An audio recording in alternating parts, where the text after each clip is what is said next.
जय Hind and hello guys, स्वागत है आपका आपके अपने YouTube चैनल ज्ञानदेह होस्ट में। और इस वीडियो में मैं आपको बताने वाला हूं रेलवे रिक्रूटमेंट बोर्ड यानी कि RRB group D new vacancy 2026 online form के बारे में, जहां पर गाइस आपको सभी प्रॉब्लम के हल सहित पूरा प्रोसेस बताया जाएगा। गाइस वैसे तो मैंने इसके फॉर्म फिलअप की वीडियो बना दी थी, बट मैंने देखा कि बहुत सारे अलग अलग आपके सवाल है, अलग अलग प्रॉब्लम है, तो ऐसे में कमेंट के माध्यम से एक प्रॉब्लम का आंसर करना पॉसिबल नहीं होता, इसलिए स्पेशल वीडियो आपके लिए बनाई जा रही है, जहाँ पर अच्छे से आपको बताया जाएगा कि कैसे आपको अपना फॉर्म बिना किसी मिस्टेक के भरना है। चाहे उसमें आपको SC ST कैंडिडेट को फॉर्म भरना हो या OBC को फॉर्म भरना हो, या फिर आपको कास्ट सर्टिफिकेट की जानकारी देनी हो, या फिर आपकी क्वालिफिकेशन की जानकारी, आपकी पोस्ट प्रेफरेंस कैसे देनी है, ये सब चीज़ें बहुत ही अच्छे से एक्सप्लेन की जाएगी। तो वीडियो को बिना स्किप किए पूरा देखना। चलिए शुरू करते हैं। फटाफट से वीडियो को लाइक शेयर करके चैनल को आप यहाँ पर सब्सक्राइब कर लीजिए और बेल आइकन ऑन कर लीजिए। फिर जो लिंक वीडियो को डिस्क्रिप्शन में दिया आप ओपन करेंगे, आपको जानने को मिलेगा कि भर्ती 22,195 पोस्ट पर निकाली गई है एंड फॉर्म आप लोग इसके 2 मार्च 2026 तक भर पाएंगे। और इसमें जो सैलरी मिलेगी 18,000 रुपये से लेकर के 56,900। फीस इसमें SC ST ex serviceman female EBC के लिए 250 है और जनरल OBC WS के लिए 500 है। जहाँ पर जब आपका एग्जाम हो जाएगा तो जिनके लिए 250 रुपये फीस है उनको पूरी फीस रिफंड की जाएगी, और जिनके लिए 500 रुपये फीस है उनको 400 रुपये फीस रिफंड कर दी जाएगी। इसमें सिंपल 10वीं पास भी अप्लाई कर सकते हैं और ITI वाले भी कैंडिडेट अप्लाई कर सकते हैं, और जिन्होंने अप्रेंटिसशिप किया वो भी अप्लाई कर सकते हैं। तो ये सभी इन्फॉर्मेशन यहाँ पर जानने के बाद में अगर आप इसमें एलिजिबल और आपने अभी तक ये फॉर्म नहीं भरा तो इंपॉर्टेंट लिंक के सेक्शन से अप्लाई ऑनलाइन लिंक ओपन कीजिए। अब गाइज आगे बढ़ने से पहले मैं यहाँ पर आपको ये स्पेशल जानकारी दे रहा हूँ जो कि आपके लिए काफी इंपॉर्टेंट रहेगी, इसलिए आप इस पार्ट को स्किप मत कीजिएगा। तो गाइज जैसा कि आप सब जानते हैं कि आपके आरआरबी ग्रुप डी के फॉर्म आ चुके हैं, तो ऐसे में यहाँ पर आप आपकी प्रिपरेशन कहीं ना कहीं से कर ही रहे हैं, तो क्यों ना मैं आपको यहाँ पर एक बहुत ही अच्छा PDF सजेस्ट करूँ, बहुत ही अच्छा कंटेंट सजेस्ट करूँ, जहाँ से आप आपकी जो तैयारी है वो बहुत ही कम प्राइस के साथ में बहुत ही अच्छे तरीके से कर सकते हैं। गाइज आपके लिए यहाँ पर आरआरबी ग्रुप डी संपूर्ण चयन सेट 10+2 लेवल का लेकर के आया है। इसमें गाइज आपको क्या क्या मिलेगा अगर उसके बारे में बात की जाए तो गाइज आपको यहाँ पर इसमें मैथमेटिक्स की बुक मिलेगी। इसमें आपका मैथमेटिक्स गणित एक्सपर्ट कॉन्सेप्ट नोट्स है, जहाँ पर आपको टॉपिक वाइज कॉन्सेप्ट और बेसिक ट्रिक्स मिलेंगे, सिर्फ वही पढ़े जो एग्जाम में आएगा पॉइंट टू पॉइंट। इसके अलावा आपको मैथमेटिक्स गणित एग्जाम ब्रह्मास्त्र एनालिसिस मिलेगा, जहाँ पर pattern decode plus speed hacks, topic wise heat map, जाने किस चैप्टर से ज़्यादा सवाल आते हैं, कैलकुलेशन तेज करने के स्पीड हैक आपको मिलेंगे। फिर यहाँ पर आपका रीजनिंग एक्सपर्ट्स नोट्स मिलेगा, रीजनिंग एग्जाम ब्रह्मास्त्र एनालिसिस आपको मिलेगा। इसमें क्या रहेगा, इसमें बोला है कि 100% logic clear plus verbal and non verbal reasoning का पूरा समाधान आपको दिया गया है। हर मुश्किल टॉपिक को आसान लॉजिक के साथ में समझा गया है। पैटर्न डिकोड में यहाँ पर आपको पिछले 5 साल के सवालों का निचोड़ मिलेगा, कठिन सवालों को हल करने की टॉपर की ट्रिक आपको यहाँ पर मिलने वाली है इसमें। फिर यहाँ पर इसी प्रकार से आपका general awareness and current affairs में सामान्य जागरूकता एवं करंट अफेयर्स का एक्सपर्ट कॉन्सेप्ट नोट्स मिलेगा, और साथ ही साथ इसका भी आपको ब्रह्मास्त्र एनालिसिस मिलने वाला है। इसमें भी आपके सेम तरीके से चीज़ों को सरल वे में बताया गया है। और गाइज साथ ही आपका प्लानिंग एंड मिस्ट्री तैयारी की रणनीति आपको यहाँ पर कैसे करनी है, 60 डेज स्मार्ट प्लानर ये आपको मिलने वाला है। साथ ही पेपर सोल्विंग रणनीति कैसे आपको करनी है, उसमें आपको किन चीज़ों का ध्यान रखना है, क्या पढ़ना है क्या नहीं पढ़ना है, ये सभी चीज़ें आपको यहाँ पर मिलने वाली है। तो गाइज देर किस बात की, इसको आप आज ही परचेज कर लीजिए। अगर आप मेरे कोड GDH का इस्तेमाल करेंगे तो आपको एक्स्ट्रा 100 रुपये की छूट मिल जाएगी। कोई इतना बड़ा प्राइस इसका इन्होंने रखा नहीं है, तो जाइए और इसको बाय कर लीजिए। मैंने आपको बाय करने का लिंक वीडियो के डिस्क्रिप्शन में दिया हुआ है, साथ ही कमेंट पिंड में भी दिया हुआ है। जैसे आप लिंक ओपन करेंगे आपके सामने वेबसाइट आ जाएगी। यहाँ पर आ जाने के बाद में आप इसको हिंदी और इंग्लिश जिस लैंग्वेज में लेना चाहे ले सकते हैं, दोनों लैंग्वेज में अवेलेबल है। सभी ई-बुक यहाँ पर आपको दोनों लैंग्वेज में मिल जाएगी। आप यहाँ पर गेट इंस्टेंट एक्सेस इसके ऊपर क्लिक करके अगर मेरे कोड का इस्तेमाल करेंगे GDH, तो गाइज आपको जैसे कि मैंने बताया कि एक्स्ट्रा 100 रुपये की ऑफ मिल जाएगी। तो जाइए और उसको बाय कर लीजिए। कोई सवाल डाउट हो तो आप मुझे कमेंट के माध्यम से पूछ लेना या मुझे इंस्टाग्राम पर कॉन्टैक्ट कर लेना। मेरी इंस्टाग्राम ID इस वीडियो को डिस्क्रिप्शन में ही दी गई है, और मैं बता भी देता हूँ अमजद मलिक AMZADMALIK00। यहाँ पर आप मुझे फॉलो करके मैसेज कर दीजिए अगर आपको कोई भी इशू आता है।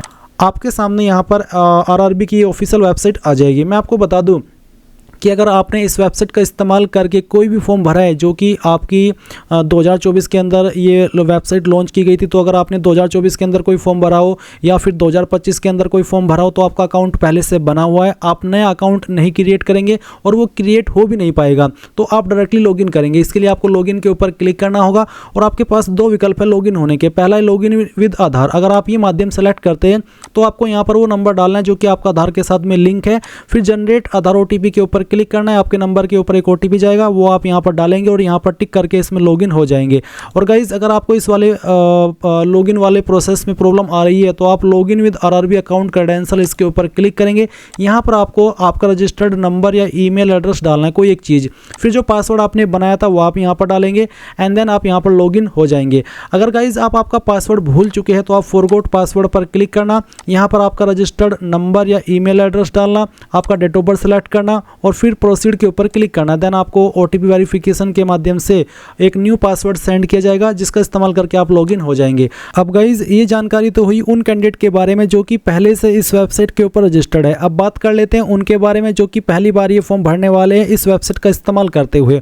उनको यहाँ पर अकाउंट क्रिएट करना है, इसके लिए वो यहाँ पर क्रिएट एन अकाउंट इसके ऊपर क्लिक करेंगे। देन यहाँ पर प्लीज़ नोट करके भी उनको यही चीज़ बोली जा रही है कि अगर आपने 2024 या फिर 2025 के अंदर कोई भी CAN का फॉर्म जो कि RRB के द्वारा इशू किया गया हो वो भर लिया था तो आप इसमें दोबारा रजिस्ट्रेशन नहीं करेंगे, आप डायरेक्टली लॉगिन कर लेंगे। बट गाइज अब आप इस वाले इंटरफेस पर आए हैं या फिर यहाँ तक आए हैं इस वीडियो के अंदर तो आप इसमें पहले से रजिस्टर्ड नहीं है, पहली बार कोई फॉर्म भर रहे हैं इस वेबसाइट का इस्तेमाल करते हुए, तो आप यहाँ पर इस प्लीज़ नोट को ओके कर दीजिए। अब आती है कंट्री ऑफ नेशनलिटी, तो सबसे पहले आपको यहाँ पर इसमें इंडिया सेलेक्ट कर लेना अगर आप इंडियन हैं।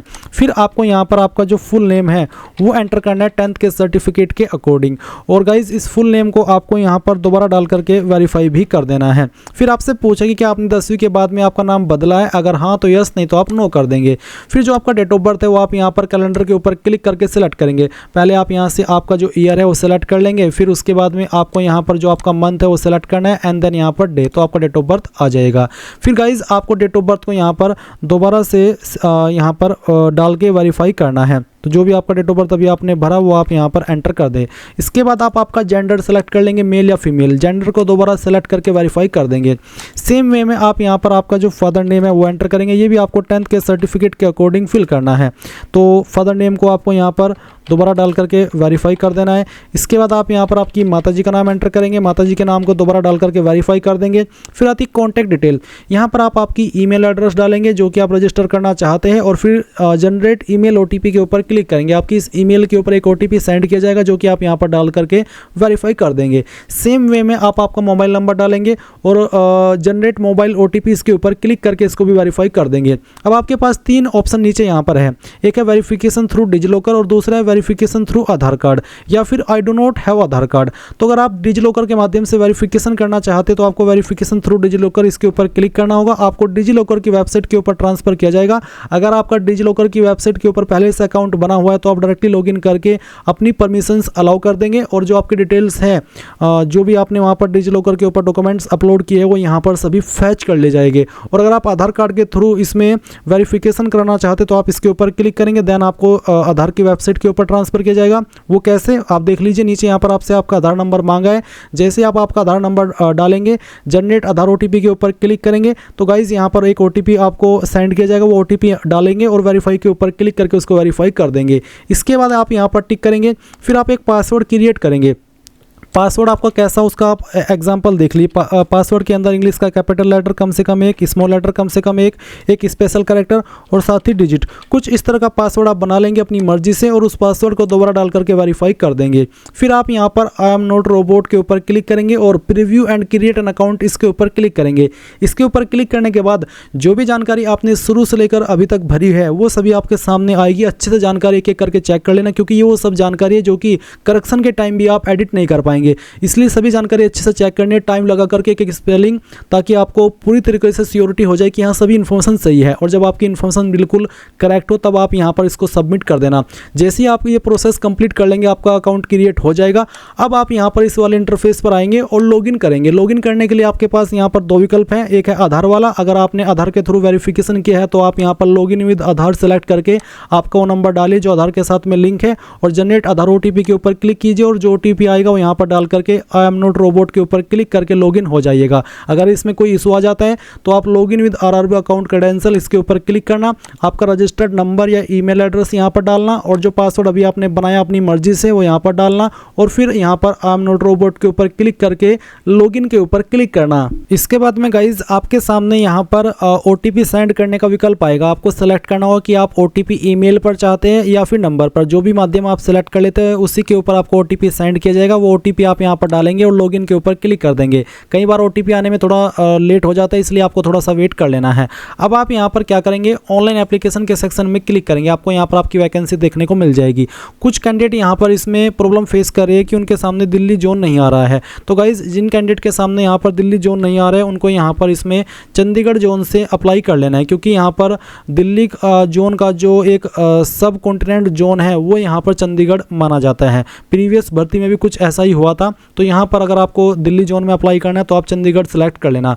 अब चलिए यहाँ पर आपको जिस भी जोन में अप्लाई करना है आपकी चॉइस के अकॉर्डिंग वो आप सिलेक्ट कर लें, फिर यहाँ पर टिक कीजिए और उसके बाद में नेक्स्ट के ऊपर क्लिक कीजिए। अब यहाँ पर आपके सामने कुछ ऐसा इंटरफेस आ जाएगा। गाइज मैं आपको बता दूं कि मेरा पहले से इस वेबसाइट के ऊपर OTR हो रखा था, मैंने पहले से अपना अकाउंट बनाया हुआ था, तो मेरी जानकारी यहाँ पर कुछ वहाँ से फैच कर ली गई है। अगर आप पहली बार इस फॉर्म को भर रही है इस वेबसाइट का इस्तेमाल करते हुए तो आपको सभी जानकारी यहाँ पर भरनी होगी। जैसे कि यहाँ पर एक विकल्प है मैरिटल स्टेटस, तो आप मैरिड हो या अनमैरिड हो, जो भी आपका स्टेटस है वो आप सेलेक्ट कर लेना। रिलीजन आपका क्या है, हिंदू, मुस्लिम, क्रिश्चियन, सिख, बुद्धिस्ट, जो भी है वो आप सेलेक्ट कर लीजिएगा। अगर आप मुस्लिम है तो आपसे यहाँ पर एक सवाल पूछे कि do you wish to avail fee exemption, यानी कि जो फी एग्जाम्शन मिलता है आपको, जो कि अगर आप जनरल OBC EWS से आप यहाँ पर अभी 500 रुपये फीस पे कर रहे हो, जब आपका एग्जाम हो जाएगा तो आपको 400 रुपये फीस रिफंड होगी, और जो बाकी कैटेगरी कैंडिडेट है उनको यहाँ पर पूरी की पूरी फीस रिफंड कर दी जाएगी। तो ये उसी के संबंध में सवाल है, जिसमें आपको अगर आपने यस कर दिया तो आपको जो फीस रिफंड जो मिलता है वो मिलेगा, और अगर आपने यहाँ पर नो कर दिया तो गाइज आपको आपकी जो फीस है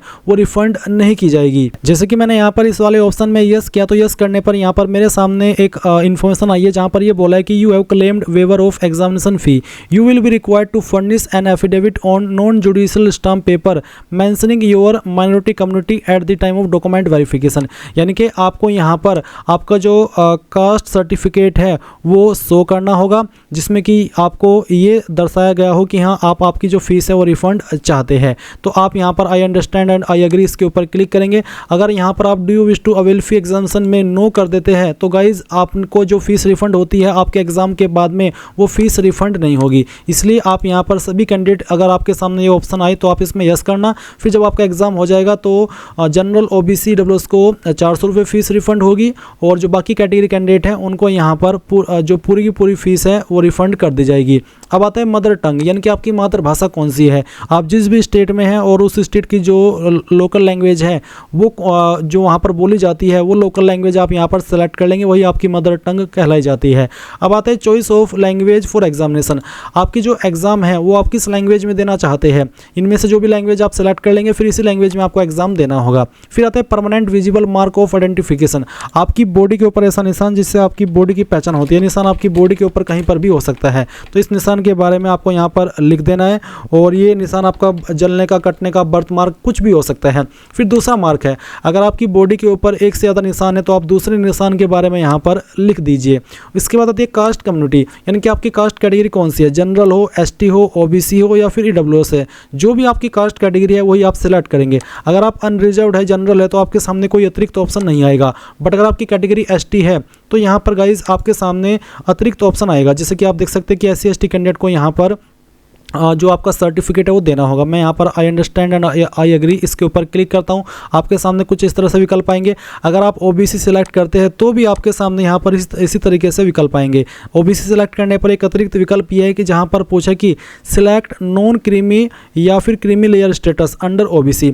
अगर आप OBC क्रीमी लेयर है तो आपको जनरल के रूप में कंसिडर किया जाएगा, और अगर आप नॉन क्रीमी लेयर OBC तो फिर आपको जो रिजर्वेशन के फ़ायदे हैं वो यहाँ पर मिलेंगे।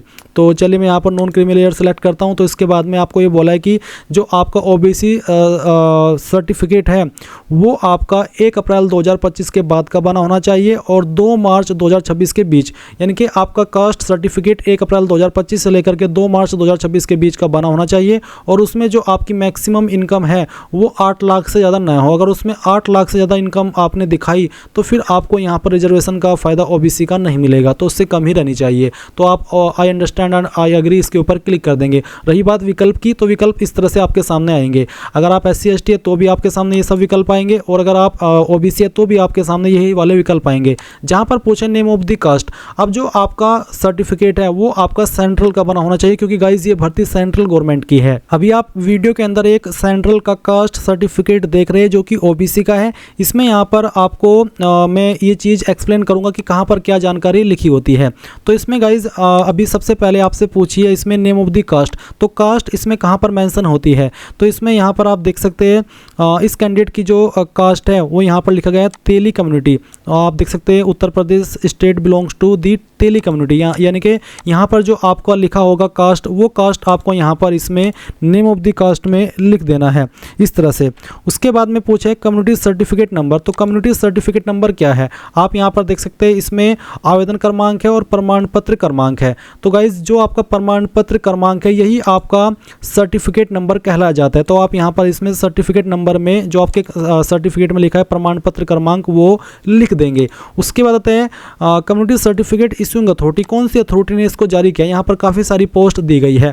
अब ये कैसे पता चलेगा कि मेरा सर्टिफिकेट कौन से पोस्ट के अधिकारी ने जारी किया है। आप यहाँ पर सक्षम अपने इस सर्टिफिकेट में आइए और देखिए यहाँ पर सक्षम अधिकारी के बाद में कौन सी पोस्ट को लिखा गया है। जैसे कि ये सर्टिफिकेट इस कैंडिडेट का तहसीलदार के द्वारा जारी हुआ है। ऐसा नहीं है कि आपका सर्टिफिकेट भी तहसीलदार के द्वारा ही जारी हो, ये अलग अलग पोस्ट के अधिकारी द्वारा जारी होता है। तो आपको देखना है यहाँ पर सक्षम अधिकारी के बाद में कौन सी पोस्ट लिखी है। जो भी पोस्ट लिखी है अगर वो हिंदी में लिखी है तो आप उसको इंग्लिश में ट्रांसलेट कर लेना, और अगर आप समझ पा रहे हैं कि हाँ ये इस पोस्ट के अधिकारी ने जारी किया तो अच्छी बात है। जैसे कि यहाँ पर तहसीलदार लिखी है, अब मैं यहाँ पर आता हूँ और इसमें मैं तहसीलदार सेलेक्ट कर लेता हूँ। अब आता है कौन सी स्टेट के द्वारा जारी हुआ है, तो ये सर्टिफिकेट जारी हुआ है उत्तर प्रदेश के द्वारा। तो चलिए मैं यहाँ पर इसमें उत्तर प्रदेश सेलेक्ट कर लेता हूँ। अब आते हैं कि कौन सी डेट में जारी हुआ है, तो ये सर्टिफिकेट जारी हुआ है 15 फरवरी 2025। बट गाइज ध्यान दीजिए कि जो OBC का कास्ट सर्टिफिकेट है वो आपका 1 अप्रैल 2025 के बाद का बना होना चाहिए, यानी कि इस कैंडिडेट का ये सर्टिफिकेट वैलिड नहीं है क्योंकि इसमें ये पहले का बना हुआ है। तो आपको न्यू बनवा लेना है अगर आपकी डेट पुरानी है। चलिए मैं यहाँ पर ये सेलेक्ट कर लेता हूँ। इसके बाद गाइज आप यहाँ पर नीचे की तरफ आएंगे और आपकी जो एड्रेस की इन्फॉर्मेशन है वो देंगे। तो इसमें यहाँ पर आपको पहले आपका प्रेजेंट एड्रेस फिल करना है, जैसे कि आपकी स्टेट सेलेक्ट कर लेनी है, आपकी डिस्ट्रिक्ट सेलेक्ट कर लेनी है। एड्रेस क्या है वो कंप्लीट आपको एड्रेस के सेक्शन में डाल देना है। आपका नियरेस्ट सिटी या फिर मेजर टाउन कौन सा है वो आप यहाँ पर भर देंगे और अपना पिन कोड भी डाल देंगे। नीचे एक लाइन है कि tick if permanent address is same as present address, यानी कि अगर आपका परमानेंट एड्रेस और प्रेजेंट एड्रेस सेम है तो आप इस बॉक्स को टिक कर देना। अगर अलग है तो अनटिक करके अलग से इस तरफ अपना परमानेंट एड्रेस फिल कर लेना। बट मेरा सेम है तो मैंने इसको टिक कर दिया। इसके बाद आप पहले इस जानकारी को सेव कर देंगे और फिर नेक्स्ट के ऊपर क्लिक करेंगे। अब आपके सामने यहाँ पर इस तरह का इंटरफेस आएगा। कुछ और जानकारी आपको देनी है, बेसिकली सवालों के आंसर करने हैं। जैसे कि एक सवाल है कि क्या आप एक्स सर्विसमैन है, अगर है तो यस, नहीं तो आप नो कर देंगे। फिर एक और सवाल है कि क्या आप विकलांग है, बैचमार्क डिसेबिलिटी वाले कैंडिडेट है, अगर हाँ तो यस, नहीं तो यहाँ पर भी आपको नो करना है। अगर आप लिखने में प्रॉब्लम फेस करते हैं, आपको जो एक पारा 11.7.2 है उसमें उससे संबंधित स्क्राइब चाहिए। स्क्राइब होता है एक अदर पर्सन आपकी जगह पर एग्जाम लिखे। अगर आप ऐसे कैंडिडेट है तो आप इसमें यस करेंगे, नहीं तो आपको नो कर देना है। फिर क्या आप इकोनॉमिकली बैकवर्ड क्लास यानी कि EBC से आते हैं, अगर आप आते हैं तो यस, नहीं तो आपको नो कर देना है। फिर पूछा कि क्या आप इंडियन रेलवेज के एम्प्लॉई है, अगर है तो यस, नहीं तो यहाँ पर भी आपको नो करना है। फिर एक और सवाल है current employment detail other than employ of railway के अतिरिक्त अगर आप किसी और विभाग में एम्प्लॉयड है तो आपको यहाँ पर बताना होगा कि आप सेंट्रल गवर्नमेंट में है, स्टेट गवर्नमेंट में है या फिर पब्लिक सेक्टर अंडरटेकिंग में है। बट अगर आप बेरोजगार है तो आप इसमें नॉट एप्लीकेबल सेलेक्ट कर देना। फिर पूछा है कि are you a course completed act apprentice in railway, यानी कि क्या आपने जो एक्ट अप्रेंटिस होता है, अप्रेंटिसशिप होती है, क्या वो आपने रेलवे के अंदर कंप्लीट कर ली है और आपके पास यहाँ पर NAC यानी कि नेशनल अप्रेंटिसशिप सर्टिफिकेट है जो कि NCVT के द्वारा दिया गया हो। अगर हाँ तो यस, नहीं तो आप नो करेंगे। अगर आप यस करते हैं तो फिर आपको यहाँ पर किस ट्रेड में ये सर्टिफिकेट मिला है वो बताना होगा। ट्रेनिंग आपने कब से स्टार्ट की थी वो डेट सेलेक्ट करनी होगी, कब तक की थी वो डेट आपको यहाँ पर बतानी होगी। और साथ आपसे पूछा कि क्या आपका रिजल्ट डिक्लेयर्ड हो गया है, अगर हाँ तो यस करने पर आपको सर्टिफिकेट नंबर देना होगा और सर्टिफिकेट की डेट क्या है, कब आपको सर्टिफिकेट मिला वो डेट भी आपको बतानी होगी। बट अगर गाइज आपने नेशनल अप्रेंटिसशिप सर्टिफिकेट प्राप्त नहीं किया, आपने नहीं किया रेलवे के अंदर NAC, तो आप यहाँ पर नो कर देंगे। इसके बाद गाइज यहाँ पर नीचे बैंक डिटेल दी गई है, तो आप यहाँ पर किस बैंक अकाउंट के अंदर अपनी फीस रिफंड चाहते हैं वो डिटेल फिल करेंगे। तो यहाँ पर अकाउंट होल्डर नेम यानी कि जिसके नाम पर बैंक अकाउंट है उसका नाम आप यहाँ पर डालेंगे, बैंक अकाउंट का नंबर डालेंगे, बैंक अकाउंट नंबर दोबारा जैसे आप डालेंगे और फिर आप यहाँ पर जो IFSC कोड है वो डालेंगे और कंफर्म करेंगे तो आपके बैंक का नाम और बैंक का एड्रेस ऑटोमेटिकली आ जाएगा। अब ये जो IFSC कोड है ये आपको आपकी पासबुक के ऊपर भी मिल जाएगा देखने को, और जो आपकी चेकबुक है वहाँ पर भी मिल जाएगा। इसके बाद गाइज आप यहाँ पर नीचे आइएगा और सेव के ऊपर क्लिक करके नेक्स्ट के ऊपर क्लिक करिएगा। नाउ आपके सामने क्वालिफिकेशन की जानकारी आ चुकी है, तो मेरी जानकारी पहले से भरी हुई है, तो मैं यहाँ पर दिखाता हूँ कि कैसे आपको 10वीं की जानकारी भरनी है। अगर आप फर्स्ट टाइम इस फॉर्म को भर रहे हैं इस वेबसाइट का इस्तेमाल करते हुए, तो आप मैट्रिकुलेशन सेलेक्ट कर लेंगे, फिर स्टेट बताएंगे कि कहाँ से आपने आपकी 10वीं की है, कौन सी डिस्ट्रिक्ट के द्वारा की है वो डिस्ट्रिक्ट सेलेक्ट कर लेंगे और अपने बोर्ड का नाम यहाँ पर डाल देंगे। किस डेट में पास कर ली थी वो डेट सेलेक्ट करेंगे, आपका 10वीं का रोल नंबर और फिर आपका जो 10वीं का सीरियल नंबर है या फिर सर्टिफिकेट नंबर है कोई एक चीज़ यहाँ पर डाल देंगे। इसके बाद आप इसको सेव के ऊपर क्लिक करेंगे तो जानकारी आपकी ऐड हो जाएगी। अब गाइज अगर आप इसमें नेशनल अप्रेंटिसशिप सर्टिफिकेट के माध्यम से अप्लाई कर रहे हैं तो आप यहाँ पर NAC सेलेक्ट करेंगे, फिर बताएंगे कौन सा ट्रेड है, तो इसमें एनी डिसिप्लिन है तो एनी डिसिप्लिन सेलेक्ट कर लेना, स्टेट सेलेक्ट करना, डिस्ट्रिक्ट सेलेक्ट करना जहाँ से आपने ITI की है, आपके इंस्टीट्यूट का नाम, date of passing, certificate number और सर्टिफिकेट NCVT के द्वारा ही होना चाहिए तो आप इसको सेलेक्ट कर लेंगे। Certificate type national apprenticeship certificate select करके ऐड के ऊपर क्लिक कर देंगे तो ये जानकारी आपकी ऐड हो जाएगी।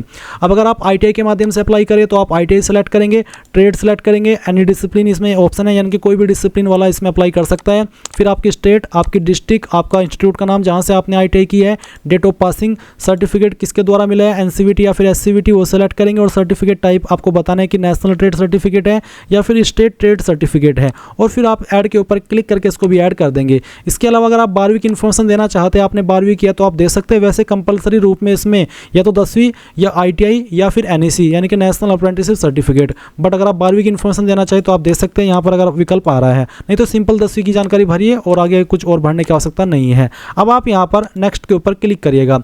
इसके बाद गाइज आपके सामने फोटो का ऑप्शन आता है और सिग्नेचर का ऑप्शन आता है। आपके फ़ोटो का साइज कितना होना चाहिए यहाँ पर दिया 30 से 49 KB के बीच में, और आपका जो फोटो है किस तरह का रिजेक्ट होगा वो आप देख लीजिए और किस तरह का एक्सेप्ट होगा वो भी यहाँ पर आपको दिया गया है। तो आप आपका पहले फ़ोटो अपलोड करेंगे, आप फ़ोटो मोबाइल से भी अपलोड कर सकते हैं। चलिए मैं आपको बताता हूँ कि कैसे आपको फोटो का प्रोसेस और सिग्नेचर का प्रोसेस कंप्लीट करना है। तो आपको यहाँ पर क्या करना है, आपको कैप्चर लाइव इमेज इसके ऊपर क्लिक करना है और आपको बोला है फोटो कैप्चरिंग इंस्ट्रक्शंस। तो यहाँ पर क्या करें और क्या ना करें। You are allowed to capture only 3 times within 5 minute. 5 minute के अंदर 3 मौके आपको मिलेंगे अपलोड करने के। Sit in a well lit area in front of a light coloured background. Sit at the centre and align your face with the red circle. यानी कि क्या क्या चीज़ आपको करनी है और क्या चीज़ आपको नहीं करनी है वो आपको यहाँ पर बोला गया है। तो कैप्चर लाइव इमेज इसके ऊपर क्लिक कीजिए और आपसे पूछे कि आप जुड़वा है, अगर हाँ तो यस, नहीं तो आप नो करेंगे। नो करने के बाद आप कैप्चर लाइव इमेज इसके ऊपर क्लिक करेंगे और आपको आपका जो फेस है इस वाले बॉक्स के अंदर एडजस्ट करना है। गाइज जैसे ही आपका फोटो अपलोड हो जाए तो आप यहाँ पर आपका सिग्नेचर अपलोड करेंगे। इसका साइज जैसे कि यहाँ पर मेंशन किया गया कि 30 से 49 KB के बीच में होना चाहिए। तो आप ब्राउज के ऊपर क्लिक कीजिए, जहाँ पर आपकी सिग्नेचर की फाइल है वो आपको यहाँ पर सेलेक्ट करनी है और इसको ओपन करना है। आपका सिग्नेचर यहाँ पर आएगा और अगर उसमें कोई इशू हुआ तो आपको एरर दे दिया जाएगा। तो आप यहाँ पर सटीक फाइल सेलेक्ट करेंगे दिए गए इंस्ट्रक्शंस के अकॉर्डिंग, जो कि आपकी रिजेक्ट ना हो। चलिए मैं यह फाइल सेलेक्ट करता हूँ, ओपन करता हूँ। और गाइज अगर आप सही फाइल यहाँ पर सेलेक्ट करेंगे तो इस तरह से आपके सामने आ जाएगी। आप यहाँ पर इस तरह से आपका जो सिग्नेचर है वो सेलेक्ट कर यहाँ पर उसको एडजस्ट करेंगे और एडजस्ट करने के बाद में राइट आइकन के ऊपर क्लिक करेंगे और फिर आप यहाँ पर देखेंगे कि आपका जो सिग्नेचर है वो इस तरह से आ जाएगा। फिर आप यहाँ पर टिक करेंगे और सेव के ऊपर क्लिक करके इसको सेव कर देंगे और फिर आप नेक्स्ट के ऊपर क्लिक करेंगे। इसके बाद गाइज आपके सामने यहाँ पर पोस्ट प्रेफरेंस वाला ऑप्शन आएगा। तो आपको इस तरह से यहाँ पर जानकारी देखने को मिलेगी। आपको किन किन जोन के लिए आप एलिजिबल है या फिर किन पोस्ट पर एलिजिबल है वो देखने को मिल जाएगा। आप यहाँ पर प्लस के आइकन के ऊपर क्लिक करके ये अपनी प्रेफरेंस देंगे कि मैं इस पोस्ट को किस नंबर पर प्रेफरेंस देना चाहता हूँ। तो एक एक करके आपको यहाँ पर आपकी चॉइस के अकॉर्डिंग अपनी पोस्ट प्रेफरेंस दे देनी है। और जैसे ही आप यहाँ पर ये सभी पोस्ट प्रेफरेंस देंगे तो नीचे इसके ऊपर टिक करना है, फिर नीचे की तरफ आना है, यहाँ पर टिक करना है।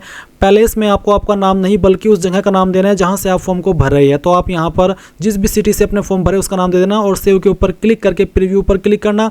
इसके बाद आपने जो भी जानकारी आप भरी है वो सभी आपके सामने आएगी। सभी जानकारी जब आप चेक कर ले और पूरी तरीके से श्योर हो जाए कि यहाँ सभी जानकारी सही है तो आप यहाँ पर टिक करके सबमिट के ऊपर क्लिक करेंगे। देन गाइज आपको पेमेंट के पेज पर ट्रांसफर किया जाएगा और जब आप आपकी फीस जमा कर देंगे उसके बाद ही आपका जो फॉर्म है वो फाइनल सबमिट माना जाएगा। तो इस तरह से गाइज आप लोग railway RRB group D online form 2026 भर पाएंगे। आई होप ये प्रोसेस आपको पसंद आया होगा। So thanks for watching. जय हिंद।